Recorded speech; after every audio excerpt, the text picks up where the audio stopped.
pas de panique, dossier OVNI.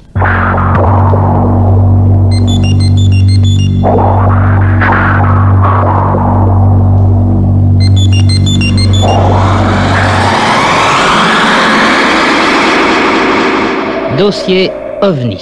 Toute la presse a consacré et consacre encore de larges colonnes au phénomène et aussi, merci, à notre émission. Certains, bien sûr, ils sont en minorité quand même, mettent en doute notre bonne foi et n'hésitent pas à nous accuser des plus noirs desseins. Pourtant, chaque jour, nous voyons le courrier s'amonceler sur nos bureaux. Pourtant, le téléphone sonne sans cesse. Pourtant, durant tout ce week-end, tous ceux que j'ai rencontrés n'ont pu s'empêcher de me demander « Alors, tu y crois ou vous y croyez aux ovnis ?»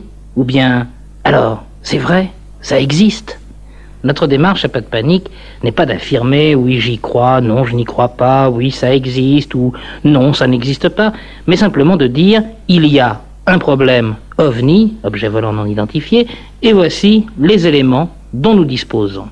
Nous n'essayons pas de convaincre, nous exposons, nous révélons. Et pour l'instant, c'est tout. Pour l'instant, comme vous, nous découvrons, nous apprenons, nous trions. Notre rôle, c'est de vous dire, voilà, nous savons ceci, il est arrivé cela, et voici les témoignages. Plus tard, nous ferons la somme de ce que nous avons appris ensemble, et peut-être alors pourrons-nous, et surtout pourrez-vous, tirer des conclusions. Jean-Claude Bourret, vendredi dernier, nous avons conclu l'affaire de Turin. Quand je dis conclu l'affaire, c'est une façon de parler, c'est que nous avons terminé d'évoquer cette affaire. Et ce soir, pourtant, nous allons rester en Italie. En effet, car en effectuant son enquête dans les environs de Turin, Gérard Dupany a entendu parler dans un petit village d'une fermière qui aurait vu un ovni. Et comme Gérard Dupany est un bon journaliste, il s'est évidemment renseigné. Il a réussi à retrouver cette fermière. C'était à une 50aine de kilomètres de Turin, dans une ferme isolée près d'un village. Un témoignage, vous allez l'entendre, particulièrement passionnant, car cette fermière italienne décrit le phénomène exactement de la même façon que M. de Gentil, dont nous avons déjà diffusé le témoignage.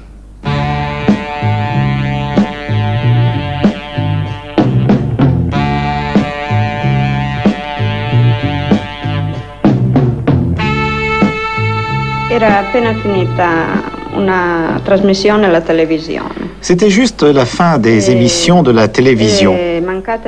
Tout à coup, la lumière s'est éteinte. Quelques instants plus tard, la lumière est revenue. Je suis resté environ 5 minutes à ne rien faire et ensuite je suis allé mettre en route la machine à laver. Pendant ce temps, j'entendais comme un bruit d'avion qui volait à basse altitude. Un avion qui tournait un peu en rond, sans s'éloigner. Il y avait aussi un vent très fort qui soufflait. Et, comme ce bruit d'avion continuait, je me dirigeais à la fenêtre pour l'ouvrir. Et j'ai regardé dehors. Je suis restée fort surprise de ce que je voyais.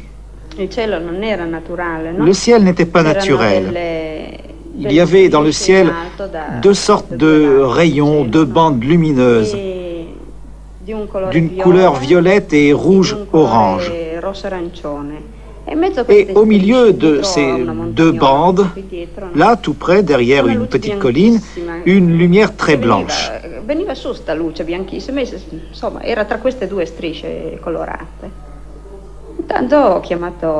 À ce moment-là, j'ai appelé ma fille pour qu'elle vienne voir ce ciel.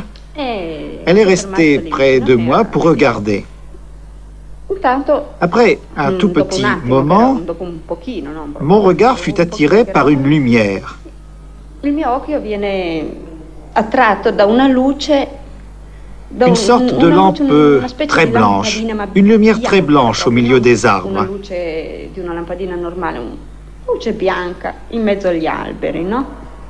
Et puis, une autre lumière est apparue, et puis encore une autre. Toutes sur une même ligne. Derrière ma maison, il y a une petite colline. Il y a aussi des arbres, et c'est juste au-dessus des arbres que j'ai vu ces trois lumières. Et quand ces trois lumières se sont allumées, immédiatement d'autres lumières se sont aussi allumées. Et puis, tout est devenu rouge. sempre, appena queste due file di luce si sono accese, si è fatto tutto rosso, un rosso, un rouge foncé. Cupo, no? Tutto in Et mezzo a je ne sais pas comment on peut l'appeler, disons, cette chose. Non so neanche io come chiamarla. Cette chose s'est élevée tout de suite. Ma fille et moi, nous regardions ce phénomène incroyable. E io e mia figlia eravamo lì che guardavamo, era una cosa incredibile. Et cette chose dont vous me parlez s'est donc élevée verticalement. Sì. Oui. Et immédiatement, immédiatement, tandis que cette chose s'élevait à la verticale, dans le ciel, nous avons vu à basse altitude quelque chose de bien difficile à décrire. Ci siamo visti una specie di... non so neanche io come descriverla, guardi. Un disco? Beh, chiamiamolo disco. Disons no? un Una disque, cosa rotonda, quelque chose de rond, de couleur rouge, rosso, quel rosso che, de ce rouge qui était apparu au milieu des lumières. Et cette chose, au moins 3 fois, ce n'est pas qu'elle a tenté de se déplacer, c'est très difficile à expliquer. Ha tentato, ma non, guardi, non riesco a spiegarmi bene. C'était un peu comme des pulsations, no? Per 3 volte in avanti, 3 fois en avant et 3 fois en arrière. A questo punto io, nous étions là à regarder cette chose, nous étions stupéfaites. C'était un phénomène plus qu'étrange. Era una cosa più che strana. Alors j'ai dit à ma fille d'aller appeler des amis qui se trouvaient à l'étage supérieur. Et puis, je suis montée aussi. Je leur ai demandé d'ouvrir la fenêtre. Et quand nous sommes sortis sur le balcon, il n'y avait plus rien. Della mia sotto del bagno, e quando siamo usciti fuori sul balcone però non c'era più niente. Et combien de temps a duré ce phénomène? Guardi, da che io ho du moment où j'ai ouvert la fenêtre jusqu'au moment où je n'ai plus rien vu, 6 à 7 minutes. 6-7 minuti così. Et pendant tout ce temps, y avait-il toujours le bruit? Quello dell'aereo? Celui de l'avion. No, come io ho aperto la finestra. Non. Quand j'ai ouvert la fenêtre, le bruit de l'avion avait disparu. Mais pendant que cet objet est devenu entièrement rouge, il y avait un bruit. Quando questo oggetto si è fatto tutto rosso nel centro, c'era un rumore, un bruit vraiment indescriptible. Alors écoutez bien, car avant d'entendre la façon dont cette fermière italienne va décrire le bruit fait par l'OVNI lorsqu'il démarre, je voudrais vous faire réécouter ce que M. de Gentil nous disait mercredi 30 janvier. Je vous rappelle que M. de Gentil était en voiture, c'était la nuit, prise à plusieurs reprises dans le faisceau d'un projecteur venant du ciel. M. de Gentil voit un ovni de forme circulaire en stationnement silencieux, mais un ovni qui fait soudain un bruit très particulier au moment du départ. J'ai entendu à ce moment-là un bruit que l'on peut comparer à celui d'un moteur électrique, mais je voudrais préciser un moteur électrique qui s'emballerait quelque peu et qui reprendrait ensuite un régime moins rapide, n'est-ce pas?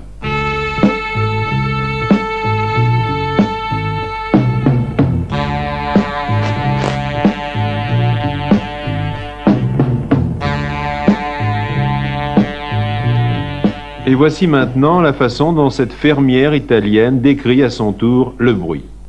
È un suono, guardi, che non riesco a descrivere. È un suono... Oh, mamma mia.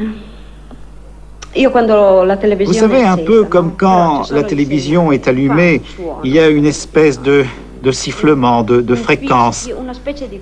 Toutefois, c'était un sifflement non continu, un sifflement par intervalles. Non un fischio unico lungo, a intervalli. Est-ce que vous avez eu peur? No, lì no. Non, on était trop surprises. On était comme étourdis par la vue de cette chose. On n'avait jamais rien vu de semblable. Et ma fille, qui était à la fenêtre, elle a vu ce disque qui est parti à toute allure. Il est parti derrière les nuages, derrière la lune pratiquement. Dietro queste nuvole, praticamente anche dietro la luna, no? Et puis de la lune, elle a vu comme un rayon très lumineux, et c'est tout. Mais tout cela à une vitesse très élevée. Oui, à une vitesse terrifiante, à une vitesse incroyable. Insomma, a una velocità tremenda, sì.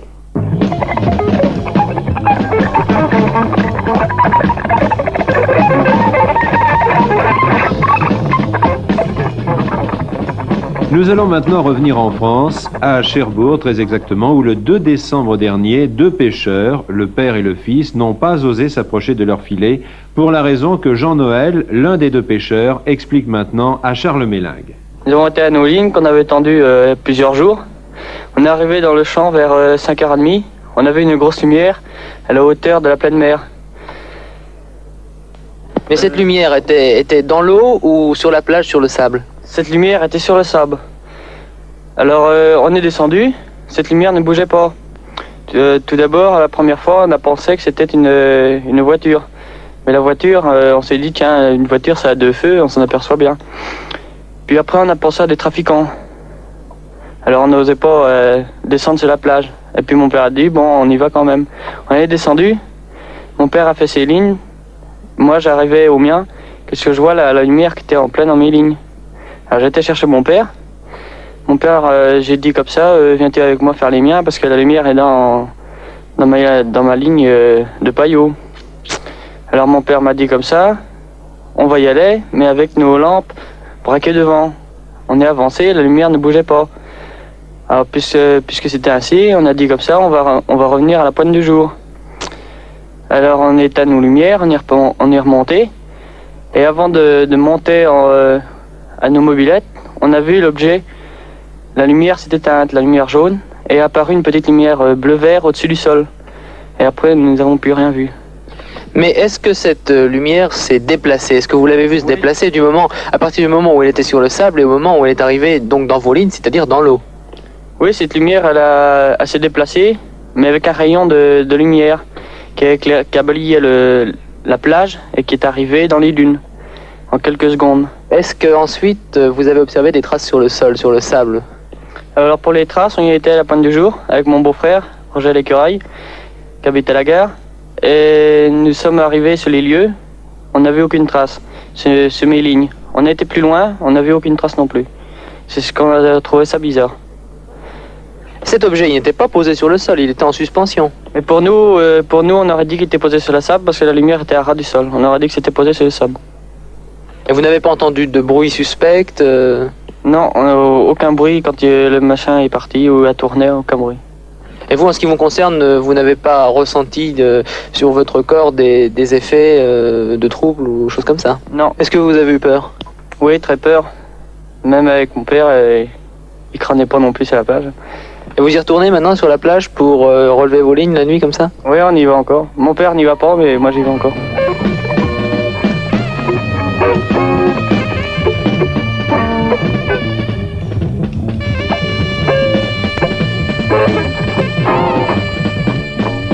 Deux témoignages à ajouter à notre dossier OVNI, celui tout d'abord d'une fermière qui décrit le bruit d'un OVNI de la même façon que M. de Gentil l'avait fait dans un autre de nos dossiers, et puis le témoignage de ces deux pêcheurs de Cherbourg que vous venez d'entendre, ces deux pêcheurs qui eux aussi ont vu une boule.